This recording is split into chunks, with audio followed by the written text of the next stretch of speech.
देश की राजधानी दिल्ली में शराब के शौकीनों के लिए ये खबर जानना जरूरी है, क्योंकि दिल्ली में ड्राई डे को लेकर अब नियम बदल गया है। जी हाँ, जिस शराब नीति को लेकर दिल्ली में इस वक्त केजरीवाल सरकार घोटाले के आरोप और जांच का सामना कर रही है, उसी नीति के तहत जो नियम ड्राई डे को लेकर लागू किया गया था वो अब बदल गया है। 2021 में दिल्ली सरकार की नई शराब नीति में थे 3 ड्राई डे।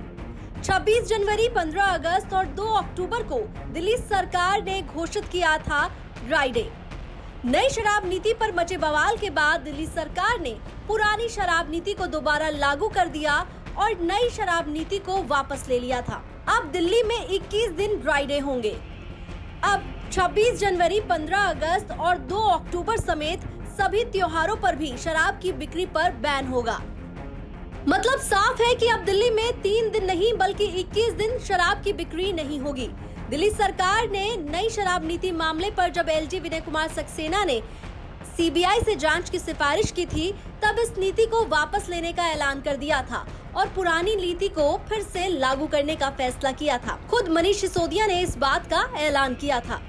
पारदर्शी तरीके से इन दुकानों की नीलामी हुई तो दुकानें नहीं बढ़ी, लेकिन पूरे साल में एक फुल ईयर में 850 दुकानों से 9,500 करोड़ रुपए का रेवेन्यू आना था।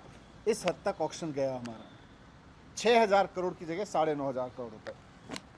तो इस तरह एक साल में नई पॉलिसी के तहत सरकार की आय 1.5 गुने से ज़्यादा बढ़ जाती, करप्शन खत्म हो जाता। लेकिन नई पॉलिसी आने से इन लोगों ने जो भ्रष्टाचार मचा रखा था वो रुक गया, वो खत्म हो गया। तो इन लोगों ने पूरा प्लान बनाया कि इस नई पॉलिसी को फेल किया जाए। एक एक करके इन्होंने जितने प्राइवेट दुकान वाले आए थे उनको ईडी की धमकी दी, सीबीआई की धमकी दी। तो प्राइवेट दुकान चलाने वालों को जो सरकार को ज़्यादा रेवेन्यू दे रहे थे, क्योंकि सरकार ने ट्रांसपेरेंट तरीके से उनको दुकानें दी थी ओपन ऑक्शन करके, तो उनको इन्होंने ईडी से धमकाया, सीबीआई से धमकाया। तो बहुत सारे शराब वाले तो दुकान वाले तो बेचारे, कई सारे लोग तो दुकान छोड़ के चले गए।